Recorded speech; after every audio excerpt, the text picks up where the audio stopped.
வணக்கம். மதிமுகம் செய்திகள். இன்றைய முக்கிய நிகழ்வுகளை பார்ப்பதற்கு முன்பாக தலைப்புச் செய்திகளை பார்க்கலாம். கோவையில் திமுக சார்பில் முப்பெரும் விழா. கூட்டணி கட்சி தலைவர்கள் 40 எம்பிக்கள் பங்கேற்பு. அரசியல் கட்சி அலுவலகங்கள் மீது தாக்குதல் நடத்தும் போக்கை முளையிலேயே கிள்ளி எறிய வேண்டும். மதிமுக பொதுச் செயலாளர் வைகோ கண்டனம். யுமா வாசுகிக்கு பால சாகித்ய புரஸ்கார். லோகேஷ் ரகுராமனுக்கு யுவ புரஸ்கார் விருது அறிவிப்பு. பாஜக அரசு தனது ஈகோவை கைவிட்டு இளைஞரின் எதிர்காலம் குறித்து சிந்திக்க வேண்டும். பிரியங்கா காந்தி வலியுறுத்தல். தமிழகத்தில் மதவாத அரசியலுக்கு இடமில்லை என மக்கள் நிரூபித்துள்ளனர். துரை வைகோ பேட்டி. கோவையில் திமுக சார்பில் நடைபெற்ற முப்பெரும் விழாவில் முதலமைச்சர் மு.க.ஸ்டாலின் சிறப்புரையாற்றினார். இவ்விழாவில் திமுக கூட்டணி கட்சி தலைவர்கள் மற்றும் 40 எம்பிகளும் பங்கேற்றனர். தமிழ்நாட்டில் கடந்த 2019ஆம் ஆண்டு நடந்த நாடாளுமன்ற தேர்தலில் திமுக அணி 39 தொகுதிகளில் வெற்றி பெற்றது. இதனைத் தொடர்ந்து 2021ஆம் ஆண்டு நடந்த தமிழ்நாடு சட்டமன்ற பொதுத் தேர்தலில் தனிப்பெரும்பான்மையுடன் வெற்றி பெற்று ஆட்சி அமைத்தது. இதன் பிறகு நடந்த உள்ளாட்சி தேர்தலிலும் அமோக வெற்றி பெற்றது. தற்போது நடந்து முடிந்துள்ள 2024ஆம் ஆண்டு நாடாளுமன்ற தேர்தலில் தமிழ்நாடு புதுவையில் 40க்கு 40 தொகுதிகளிலும் திமுக அணி வென்று வரலாற்று சாதனை படைத்துள்ளது. இதற்கு முழு காரணமாக இருந்த தமிழக முதலமைச்சர் மு.க.ஸ்டாலினுக்கு பாராட்டு விழா, கலைஞர் நூற்றாண்டு பிறந்த நாள் நிறைவு விழா மற்றும் வாக்களித்த மக்களுக்கு நன்றி தெரிவிக்கும் விழா என முப்பெரும் விழா கோவை பீளமேடு கொடிசியா மைதானத்தில் நடைபெற்றது. விழாவில் திமுக தலைவரும் தமிழக முதல்வருமான மு.க.ஸ்டாலின் சிறப்புரையாற்றினார். தமிழ்நாடு காங்கிரஸ் கமிட்டி மாநில தலைவர் செல்வ பெருந்தகை, இந்திய கம்யூனிஸ்ட் மாநில செயலாளர் முத்தரசன், மார்க்சிஸ்ட் கம்யூனிஸ்ட் மாநில செயலாளர் கே. பாலகிருஷ்ணன், விடுதலை சிறுத்தைகள் கட்சி தலைவர் திருமாவளவன், மதிமுக முதன்மை செயலாளரும் திருச்சி நாடாளுமன்ற உறுப்பினருமான துரை வைகோ உள்ளிட்ட கூட்டணி கட்சி தலைவர்கள் மற்றும் 40 எம்பிகள் பங்கேற்றனர். அரசியல் கட்சி அலுவலகங்கள் மீது தாக்குதல் நடத்தும் போக்கை முனையிலேயே கிள்ளி எறிய வேண்டும் என்று மதிமுக பொதுச் செயலாளரும் மாநிலங்களவை உறுப்பினருமான வைகோ வலியுறுத்தியுள்ளார். இது தொடர்பாக அவர் வெளியிட்டுள்ள அறிக்கையில், திருநெல்வேலி மாவட்டம் பாளையங்கோட்டை நம்பிகை நகரைச் சேர்ந்த மதன்குமார், பெருமாள்புரத்தைச் சேர்ந்த உதயதாட்சாயினி இணையர் சாதி மறுப்பு திருமணம் செய்து கொண்டதை சுட்டிக்காட்டியுள்ளார். இந்த இணையருக்கு பொது உடைமை இயக்க தோழர்கள் ஆதரவாக இருந்ததால் ரெட்டியார்பட்டியில் உள்ள மார்க்சிஸ்ட் கம்யூனிஸ்ட் கட்சி அலுவலகம் மீது ஒரு கும்பல் மூர்க்கத்தனமான தாக்குதல் நடத்தியுள்ளது. வன்மையான கண்டனத்திற்கு உரியது எனவும் வைகோ தெரிவித்துள்ளார். அரசியல் கட்சி அலுவலகங்கள் மீது தாக்குதல் நடத்தும் போக்கை முளையிலேயே கிள்ளி எறிய வேண்டும் எனவும், தமிழ்நாட்டில் சாதி ஆணவ படுகொலைகள் தொடர்ந்து நடப்பதும் அதிர்ச்சி அளிப்பதாகவும், இதற்கு காரணமானவர்கள் மீது தமிழக காவல்துறை உடனடியாக உரிய சட்ட நடவடிக்கை மேற்கொண்டு நீதிமன்றத்தில் நிறுத்தி தண்டிக்க வேண்டும் என்றும் வலியுறுத்துவதாக தமது அறிக்கையில் வைகோ குறிப்பிட்டுள்ளார். இந்த ஆண்டின் குழந்தை இலக்கியத்துக்கான பால சாகித்ய புரஸ்கார் எழுத்தாளர் யுமா வாசுகிக்கும் யுவ புரஸ்கார் விருது எழுத்தாளர் லோகேஷ் ரகுராமனுக்கும் அறிவிக்கப்பட்டுள்ளது. இந்த ஆண்டின் குழந்தை இலக்கியத்துக்கான பால சாகித்ய புரஸ்கார் விருது அறிவிக்கப்பட்டது. இதில் தமிழ் மொழிக்கான விருதுக்கு எழுத்தாளர் யுமா வாசுகி தேர்வு செய்யப்பட்டுள்ளார். இவர் எழுதிய தன்மையின் பிறந்த நாள் என்ற நூலுக்கு இந்த விருது கிடைத்துள்ளது. 2017ஆம் ஆண்டு மலையாள எழுத்தாளர் ஓவி விஜயன் எழுதிய கசாக்கிண்ட இதிகாசம் நூலை தமிழில் மொழிபெயர்ப்பு செய்ததற்காக சாகித்ய அகாதமி விருது இவருக்கு அளிக்கப்பட்டது. இந்திய மொழிகள் மற்றும் ஆங்கிலத்தில் சிறப்பாக எழுதி வரும் 35 வயதுக்குட்பட்ட இளம் இந்திய எழுத்தாளர்களை ஊக்குவிக்கும் வகையில் சாகித்ய அகாடமி சார்பில் ஆண்டுதோறும் யுவ புரஸ்கார் விருது வழங்கப்படுகிறது. 2024ஆம் ஆண்டின் தமிழ் மொழிக்கான விருதுக்கு எழுத்தாளர் லோகேஷ் ரகுராமன் எழுதிய விஷ்ணு வந்தார் என்ற சிறுகதை தொகுப்பு தேர்வு செய்யப்பட்டுள்ளது. திருவாரூர் மாவட்டத்தைச் சேர்ந்தவர் லோகேஷ் ரகுராமன். பெங்களூருவில் கணினி தொழில்நுட்பத் துறையில் பணிபுரிந்து வருபவர் விஷ்ணு. நீர் பதுமராகம், அரோமா, அது நீ போன்ற இவரது பல்வேறு படைப்புகள் அதிக கவனம் பெற்றவை. விருதுக்கு தேர்வு செய்யப்பட்டுள்ள எழுத்தாளர்களுக்கு 50,000க்கான காசோலை, செப்பு பட்டயம் ஆகியவை கொண்ட விருது புதுடெல்லியில் பின்னர் நடைபெறும் சிறப்பு நிகழ்வில் வழங்கப்படும். பாஜக அரசு தனது ஈகோவை கைவிட்டு இளைஞர்களின் எதிர்காலம் குறித்து சிந்திக்க வேண்டும் என பிரியங்கா காந்தி கேட்டுக் கொண்டுள்ளார். இது தனது சமூக ஊடக தளமான எக்ஸில் பதிவிட்டுள்ள அவர், புதிய பாஜக அரசாங்கம் பதவியேற்றவுடன் அது மீண்டும் இளைஞர்களின் கனவுகளை தாக்க தொடங்கிவிட்டதாக தெரிவித்துள்ளார். நீட் தேர்வு முடிவுகளில் நடந்த குளறுபடிகளுக்கு கல்வி அமைச்சரின் திமிர்த்தனமான பதில் 24 லட்சம் மாணவர்கள் மற்றும் அவர்களது பெற்றோர்களின் அழுகையை முற்றிலும் புறக்கணிக்கிறது எனவும், பொதுவெளியில் கிடைக்கும் உண்மைகளை கல்வி அமைச்சர் கண்டுகொள்ளவில்லையா எனவும் கேள்வி எழுப்பியுள்ளார். பீகார் மற்றும் குஜராத்தில் எடுக்கப்பட்ட காவல்துறை நடவடிக்கைகள் மற்றும் பிடிப்பட்ட மோசடிகளை அரசாங்கம் பொய்யாக கருதுகிறதா என்றும் பிரியங்கா காந்தி கேள்வி எழுப்பியுள்ளார். 67 டாப்பர்கள் முழு மதிப்பெண் பெற்றனர் என்பது பொய்யா? கேள்வி என்னவென்றால், மில்லியன் கணக்கான இளைஞர்களையும் அவர்களின் பெற்றோரையும் புறக்கணித்து யாரை காப்பாற்ற அரசாங்கம் விரும்புகிறது எனவும் பிரியங்கா காந்தி கேள்வி எழுப்பியுள்ளார். எனவே அரசு தனது ஈகோவை கைவிட்டு இளைஞர்களின் எதிர்காலம் குறித்து தீவிரமாக சிந்தித்து தேர்வுகளில் நடக்கும் ஊழலை தடுக்க நடவடிக்கை எடுக்க வேண்டும் எனவும் அவர் வலியுறுத்தியுள்ளார். இங்கு மதவாத அரசியலுக்கு இடமில்லை என தேர்தல் முடிவுகள் மூலம் தமிழக மக்கள் மீண்டும் நிரூபித்துள்ளனர் என துரை வைகோ எம்பி தெரிவித்துள்ளார். மதிமுக முதன்மை செயலாளர் துரை வைகோ எம்பி விமானம் மூலம் கோவை வந்தார். கோவை விமான நிலையத்தில் செய்தியாளர்களிடம் பேசிய அவர், தமிழகத்தில் திராவிட மண்ணில் மதவாத அரசியலுக்கு இடமில்லை என தமிழக மக்கள் இந்த தேர்தலில் தங்கள் வாக்குகள் மூலம் மீண்டும் நிரூபித்துள்ளதாக தெரிவித்தார். மேலும் கடந்த 10 ஆண்டுகளாக தன்னிச்சையாக மக்கள் விரோதமாக சில சட்டங்களை அவர்கள் கொண்டு வந்ததாகவும், இனிமேல் அதற்கு வாய்ப்பில்லை என தெரிவித்த அவர், இது ஜனநாயகத்துக்கு கிடைத்த வெற்றி எனவும் தெரிவித்தார். இது ஒரு மாற்றத்திற்கான ஒரு அறிகுறி, ஒரு புதிய ஆரம்பம். மதவாத பாஜக வீழ்த்தப்பட முடியாத ஒரு சக்திங்கிறத முறியடிச்சிருக்கிற இந்த தேர்தலுடைய முடிவுகள். முன்னாடி பேர் இன்னைக்கு ஒரு தனிப்பெரும் சிம்பிள் மெஜாரிட்டி இன்னைக்கு பிஜேபிக்கு கிடையாது, அரசாங்கத்துக்கு கிடையாது. தெலுங்கு தேசம் மற்றும் ஜனதாதள் யுனைடெட் அவங்களுடைய ஆதரவு கண்டிப்பாக வச்சுதான் இந்த ஆட்சி அவங்க நடத்தியிருக்கிறாங்க. ஒரு கோலேஷன் கவர்மெண்ட் தான் சொல்ல முடியும். இந்த மாதிரி ஒரு தருணத்தில் கடந்த 10 வருடங்களாக தன்னிச்சையாக மக்களுக்கு விரோதமான சில சட்டங்களை அவங்க கொண்டு வந்திருக்காங்க. இனிமே அதற்கு வாய்ப்பு இல்லை. ஒரு ஜனநாயகத்திற்கு கிடைத்த வெற்றி. ஏற்கனவே சொன்ன மாதிரி இந்த ஒரு புதிய ஆரம்பம், ஒரு புதிய நம்பிக்கையை கொடுத்திருக்கு. அடுத்து பொறுத்த வரைக்கும் ஒரு சர்வாதிகாரமான அந்த போக்கு பொறுத்த வரைக்கும் இனிமே அதுக்கு வாய்ப்பு இல்லைங்கிறதா இந்த தேர்தல் முடிவு சொல்லியிருக்கு.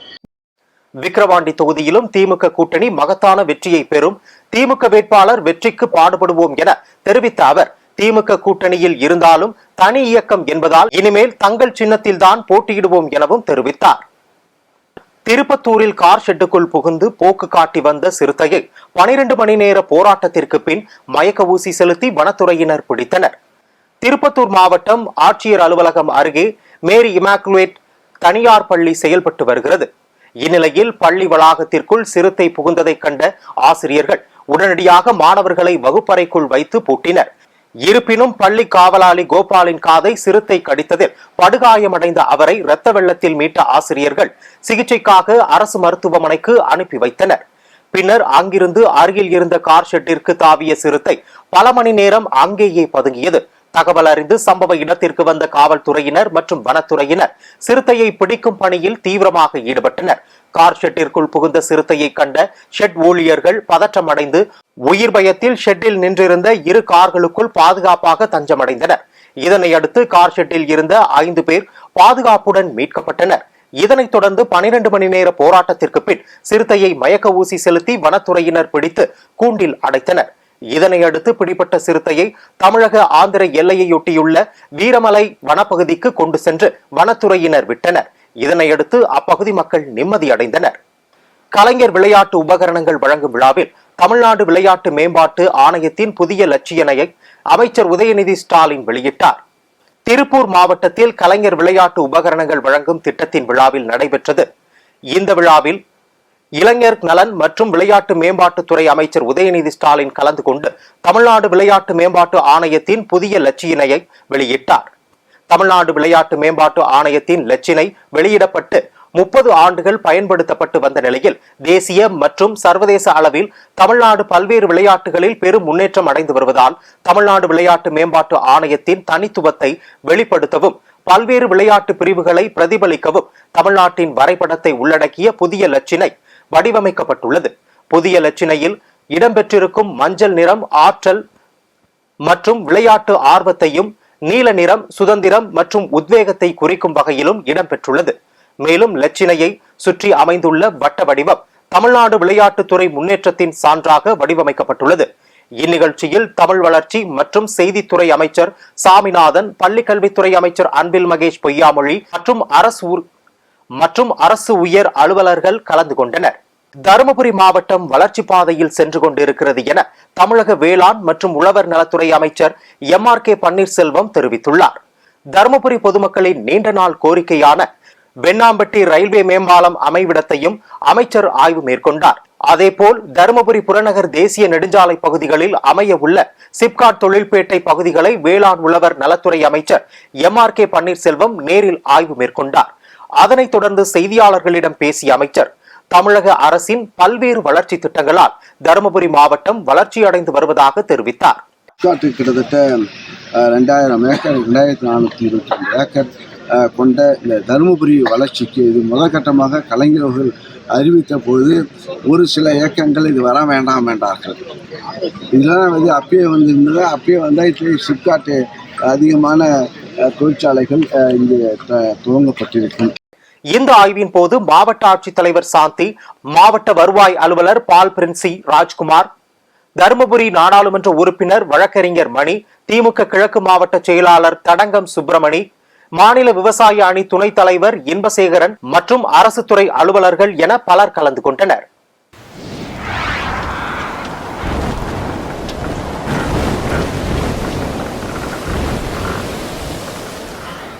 தமிழகத்தில் பல்வேறு பகுதிகளில் அடுத்த ஒரு வாரத்திற்கு மழை நீடிக்கும் என்று வானிலை ஆய்வு மையம் தெரிவித்துள்ளது. தென்னிந்திய பகுதிகளின் மேல் ஒரு வளிமண்டல மேலடுக்கு சுழற்சி நிலவுகிறது. இதன் காரணமாக வரும் 19ஆம் தேதி வரை தமிழகத்தில் ஓரிரு இடங்களிலும், புதுவை மற்றும் காரைக்கால் பகுதிகளிலும் இடி மற்றும் மின்னலுடன் கூடிய லேசானது முதல் மிதமான மழை பெய்யக்கூடும் எனவும் தெரிவிக்கப்பட்டுள்ளது. 20 மற்றும் 21 ஆகிய தேதிகளில் தமிழகத்தில் ஓரிரு இடங்களிலும், புதுவை மற்றும் காரைக்கால் பகுதிகளிலும் லேசானது முதல் மிதமான மழை பெய்யக்கூடும் எனவும் வானிலை ஆய்வு மையம் தெரிவித்துள்ளது. சென்னை மற்றும் புறநகர் பகுதிகளில் அடுத்த 24 மணி நேரத்திற்கு வானம் பொதுவாக மேகமூட்டத்துடன் காணப்படும் என்றும், நகரின் ஒரு சில பகுதிகளில் மாலை அல்லது இரவு வேளையில் இடி மற்றும் மின்னலுடன் கூடிய லேசானது அல்லது மிதமான மழை பெய்ய வாய்ப்புள்ளதாகவும் தெரிவிக்கப்பட்டுள்ளது. விக்கிரவாண்டி தொகுதிக்கு வரும் ஜூலை 10ஆம் தேதி தேர்தல் நடைபெற உள்ள நிலையில் பாமக வேட்பாளர் தற்போது அறிவிக்கப்பட்டுள்ளார். விக்கிரவாண்டி தொகுதியில் திமுக சட்டமன்ற உறுப்பினர் புகழேந்தி உயிரிழந்தார். இதையடுத்து அந்த தொகுதிக்கு இடைத்தேர்தல் அறிவிக்கப்பட்டது. இடைத்தேர்தலுக்கான வாக்குப்பதிவு வரும் ஜூலை 10ஆம் தேதி நடக்கும் என அறிவிக்கப்பட்டுள்ள நிலையில் திமுக வேட்பாளராக அன்னியூர் சிவா அறிவிக்கப்பட்டார். இந்நிலையில் விக்கிரவாண்டி இடைத்தேர்தலில் பாமக வேட்பாளராக மாநில துணைத் தலைவர் சி அன்புமணி அறிவிக்கப்பட்டுள்ளார்.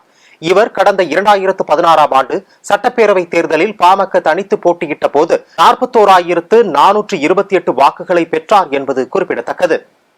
விக்கிரவாண்டி இடைத்தேர்தலை அதிமுக புறக்கணிப்பதாக அதிமுக அறிவித்துள்ளது. சென்னை ராயப்பேட்டையில் உள்ள அதிமுக தலைமை அலுவலகத்தில் விக்கிரவாண்டி இடைத்தேர்தல் வேட்பாளரை தேர்வு செய்வது தொடர்பாக அக்கட்சியின் பொதுச் செயலாளர் எடப்பாடி பழனிசாமி தலைமையில் ஆலோசனை நடத்தியது. இந்த ஆலோசனை கூட்டத்தில் அவைத் தலைவர் தமிழ்மகன் உசேன், முன்னாள் அமைச்சர்கள் SP வேலுமணி, தங்கமணி, CV சண்முகம், ஜெயக்குமார் உள்ளிட்டோர் கலந்து கொண்டனர். விக்கிரவாண்டி இடைத்தேர்தலுக்கான வேட்பாளர்களை திமுக, பாமக, நதக கட்சிகள் அறிவித்த நிலையில் இடைத்தேர்தலை புறக்கணிப்பதாக அதிமுக அறிவித்துள்ளது. இதுகுறித்து அதிமுக பொதுச் செயலாளர் எடப்பாடி பழனிசாமி வெளியிட்டுள்ள அறிக்கையில், நடைபெறவுள்ள விக்கிரவாண்டி சட்டமன்ற தொகுதிக்கான இடைத்தேர்தலை அதிமுக புறக்கணிப்பதாக தெரிவிக்கப்பட்டுள்ளது. பணியிடங்களில் பாலியல் தொல்லையால் சம்பந்தப்பட்ட பெண்கள் மட்டும் பாதிக்கப்படுவதில்லை, அங்கு பணியாற்றும் ஒட்டுமொத்த பெண்கள் மத்தியிலும் தாக்கத்தை ஏற்படுத்துவதாக சென்னை உயர்நீதிமன்றம் தெரிவித்துள்ளது. நீலகிரி காவல் அலுவலகத்தில் இளநிலை உதவியாளராக பணியாற்றிய பெண்ணுக்கு பாலியல் தொல்லை அளித்ததாக கூறி அலுவலக கண்காணிப்பாளராக பணியாற்றிய மோகன கிருஷ்ணனுக்கு எதிராக விசாகா குழுவில் புகார் அளிக்கப்பட்டது. இதனை எதிர்த்து தொடரப்பட்ட வழக்கை விசாரித்த நீதிபதி பரத சக்கரவர்த்தி, பணியிடத்தில் பெண்களுக்கு பாலியல் தொல்லை என்பது நெறிபிரண்ட செயல் மட்டுமல்லாமல் மறைமுகமான சமூக பிரச்சனையாகவும் உள்ளது என தெரிவித்தார். இந்த வழக்கு தொடர்பாக 60 நாட்களில் அறிக்கை வேண்டும் எனவும், அதன் அடிப்படையில் 4 வாரங்களில் தண்டனை குறித்து முடிவெடுக்க வேண்டும் என தமிழக அரசுக்கு நீதிபதி பரத சக்கரவர்த்தி உத்தரவிட்டார். ராமநாதபுரம் அருகே மீன்பிடிக்க சென்றபோது விசைப்படகு பழுதாகி கடலில் மூழ்கியதால் 2 மீனவர்கள் நீரில் மூழ்கி உயிரிழந்தனர். மாயமான மற்றொரு மீனவரை தேடும் பணி தீவிரமாக நடைபெற்று வருகிறது. ராமநாதபுரம் மாவட்டம் மண்டபம் மீன்பிடி துறைமுகத்திலிருந்து 5 மீனவர்கள் விசைப்படகில் மீன்பிடிக்க சென்றனர். நடுக்கடலில் மீன்பிடித்துக் கொண்டிருந்த போது விசைப்படகில் பழுது ஏற்பட்டு கடலில் மூழ்கியது. இதில் 2 மீனவர்கள் கரைக்கு திரும்பிய நிலையில் மாயமான 3 மீனவர்களை தேடும் பணியில் சக மீனவர்கள் ஈடுபட்டனர். இதில் மீனவர்கள் ஆரோக்கியம், பரகப்துல்லா ஆகியோரின் உடல்கள் சடலமாக மீட்கப்பட்டுள்ள நிலையில் மேலும் மாயமான மற்றொரு மீனவரை தேடும் பணி தீவிரப்படுத்தப்பட்டுள்ளது. மீன்பிடி தடைக்காலம் முடிந்து இன்று முதல் மீன்பிடிக்க கடலுக்கு மீனவர்கள் சென்றுள்ள நிலையில் முதல் நாளிலேயே படகு பழுதானதால் 2 மீனவர்கள் உயிரிழந்துள்ளது சக மீனவ மக்கள் இடையே அதிர்ச்சியை ஏற்படுத்தியுள்ளது. பக்ரீத் பண்டிகை வரும் 17ஆம் தேதி கொண்டாடப்பட உள்ளது. இதையொட்டி நாமக்கல் வாரச்சந்தையில் ஆடுகள் விற்பனை படுஜோராக நடந்தது. தமிழகத்தில் சேலம், கோவை, திருச்சி, கிருஷ்ணகிரி, தருமபுரி உள்ளிட்ட பல்வேறு மாவட்டங்களில் இருந்தும் உள்ளூர் பகுதியைச் சேர்ந்த விவசாயிகள் மற்றும் வியாபாரிகள் ஆடுகளை விற்பனைக்காக கொண்டு வந்திருந்தனர்.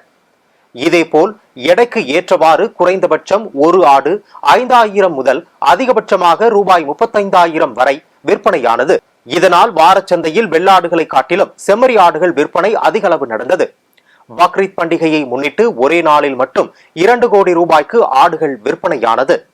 நாமக்கல் ஆட்டுச்சந்தையில் தீபாவளி, ரம்ஜான் பண்டிகை காலங்களில் 3 கோடி ரூபாய் வரை விற்பனையாகும் இந்த நிலையில் பக்ரீத் பண்டிகைக்கு ஆடுகளை வாங்க குறைந்த அளவே பொதுமக்களும் வியாபாரிகளும் வந்ததால் ஆடு விற்பனை குறைவாக நடைபெற்றதாக ஆடு விற்பனையாளர்கள் தெரிவித்தனர்.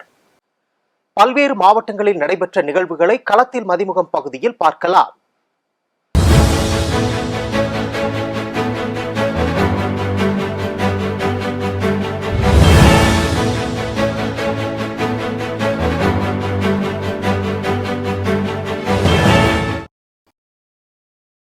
சென்னை மாநகராட்சி 14வது மண்டல அலுவலகத்தில் சோழிங்கநல்லூர் சட்டமன்ற உறுப்பினர் எஸ். அரவிந்த் ரமேஷ் தலைமையில் அனைத்து துறை சார்ந்த அதிகாரிகளுடன் சீராய்வு ஆலோசனை கூட்டம் நடைபெற்றது. இதில் சென்னை மாநகராட்சி மின்வாரியம், சென்னை குடிநீர் வாரியம், பொதுப்பணித்துறை, நெடுஞ்சாலைத்துறை, நீர்வளத்துறை, அரசு துறை சார்ந்த அதிகாரிகள் மற்றும் ஒப்பந்ததாரர்கள் உள்ளிட்டோர் கலந்து கொண்டனர்.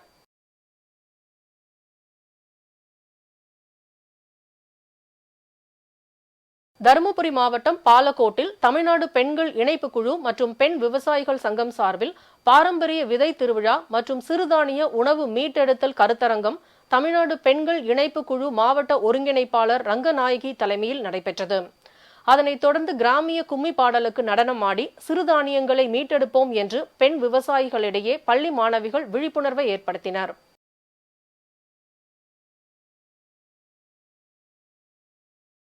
திருவள்ளூர் மாவட்டம் பொன்னேரியிலிருந்து காட்டூர் கிராமத்திற்கு அரசு பேருந்து சுமார் 40க்கும் மேற்பட்ட பயணிகளுடன் சென்றது. பொன்னேரி ரயில்வே கேட்டை பேருந்து கடந்து சென்றபோது ஓட்டுநரின் கட்டுப்பாட்டை இழந்து உடனடியாக பேருந்தில் இருந்தவர்கள் அலறி அடித்து கீழே இறங்கினர். இதனால் 40க்கும் மேற்பட்ட பயணிகள் அதிர்ஷ்டவசமாக காயமின்றி உயிர் தப்பினர். திண்டுக்கல் மாவட்டத்திலிருந்து திருப்பூர் கருவம்பாளையம் பகுதிக்கு கொண்டு செல்வதற்காக செங்கல் ஏற்றி வந்த சரக்கு லாரி திருப்பூர் தாராபுரம் சாலையில் லாரி வந்து கொண்டிருந்த போது எதிர்பாராத விதமாக சாலையில் உள்ள பள்ளத்தில் லாரியின் டயரானது சிக்கிக் கொண்டது. இதையடுத்து லாரி ஓட்டுநர் உட்பட அப்பகுதியை சேர்ந்தவர்கள் நீண்ட நேரம் போராடியும் லாரியை பள்ளத்தில் இருந்து திணிக்க முடியாத நிலை ஏற்பட்டது. இதனால் அப்பகுதியில் சிறிது நேரம் போக்குவரத்து பாதிப்பு ஏற்பட்டது. இதையடுத்து சம்பவ இடத்திற்கு வந்த போலீசார் அவ்வழியே வந்த வாகனங்களை மாற்று வழிப்பாதையில் அனுப்பி வைத்தனர்.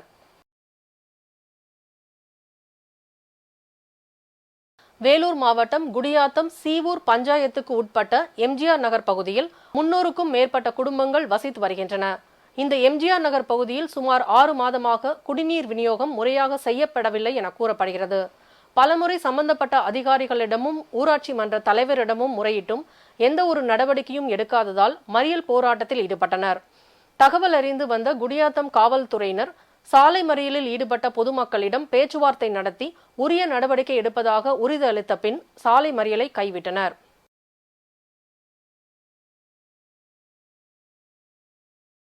மயிலாடுதுறை மாவட்டம் சீர்காழியில் தருமபுரம் ஆதீனத்திற்கு உட்பட்ட சட்டைநாதர் சுவாமி கோயில் உள்ளது. இக்கோயிலில் திருநெல்லை நாயகி அம்மன் உடனாகிய பிரம்மபுரீஸ்வரர் சுவாமி அருள் பாலிக்கிறார். இங்கு ஆனி மாத பிறப்பை ஒட்டி சிறப்பு கோபூஜை வழிபாடு நடைபெற்றது. முன்னதாக கொடிமரத்து விநாயகர் நந்தி பகவானுக்கு சிறப்பு அபிஷேகம் செய்யப்பட்டு அலங்காரம் மகா தீபாரதனை காட்டப்பட்டது.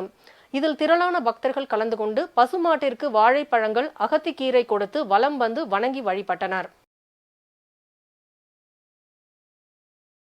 திருப்பத்தூர் நகராட்சிக்கு உட்பட்ட சாமநகர் பகுதியில் வீட்டில் நடமாடிக் கொண்டிருந்த சிறுத்தை அருகே உள்ள பள்ளியில் தாவி வாட்ச்மேனை தாக்கியதில் தலையில் காயம் ஏற்பட்டு மருத்துவமனையில் அனுமதிக்கப்பட்டுள்ளார். மேலும் அருகே YMC, CSI தோனி சாவியோ உள்ளிட்ட பள்ளிகள் உள்ளதால் பள்ளியில் உள்ள குழந்தைகளை பாதுகாப்பாக வெளியே விடாமல் பள்ளியிலேயே வைக்கப்பட்டுள்ளனர். மேலும் போலீசார் பாதுகாப்பு பணியில் ஈடுபட்டுள்ளனர். ஐஸ்லாந்தில் எரிமலை சீற்றம் தொடர்பான வீடியோ வெளியானது.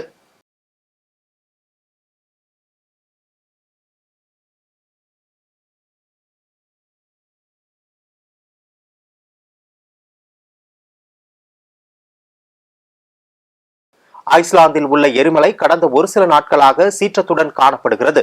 எரிமலைக்குள் இருந்து லாவா எனப்படும் நெருப்பு குழம்பு மலைப்பகுதிகளிலிருந்து வெளியேறி குழம்பாக நிலத்தில் பாய்கிறது. மலை உச்சியில் இருக்கும் பிளவிலிருந்து எரிமலை குழம்பு வெடித்து சிதறி வெளியேறி ஆறாக பூமியில் பல வண்ண கோலங்களை போடுகிறது. இந்த வீடியோக்கள் சமூக வலைதளங்களில் வைரலாகி வருகிறது. மீண்டும் தலைப்புச் செய்திகள். கோவையில் திமுக சார்பில் முப்பெரும் விழா. கூட்டணி கட்சி தலைவர்கள் 40 MPக்கள் பங்கேற்பு. அரசியல் கட்சி அலுவலகங்கள் மீது தாக்குதல் நடத்தும் போக்கை முளையிலேயே கிள்ளி எறிய வேண்டும். மதிமுக பொதுச் செயலாளர் வைகோ கண்டனம். யூமா வாசுகிக்கு பால சாகித்ய புரஸ்கார். லோகேஷ் ரகுராமனுக்கு யுவ புரஸ்கார் விருது அறிவிப்பு. பாஜக அரசு தனது ஈகோவை கைவிட்டு இளைஞரின் எதிர்காலம் குறித்து சிந்திக்க வேண்டும். பிரியங்கா காந்தி வலியுறுத்தல். தமிழகத்தில் மதவாத அரசியலுக்கு இடமில்லை என மக்கள் நிரூபித்துள்ளனர். துரை வைகோ பேட்டி. இத்துடன் செய்திகள் நிறைவடைந்தன. மீண்டும் செய்திகள் பிற்பகல் 1:30 மணிக்கு. மேலும் செய்திகளை தெரிந்து கொள்ள மதிமுகம் பிரைம் யூடியூப் தளத்தில் இணைந்திருங்கள்.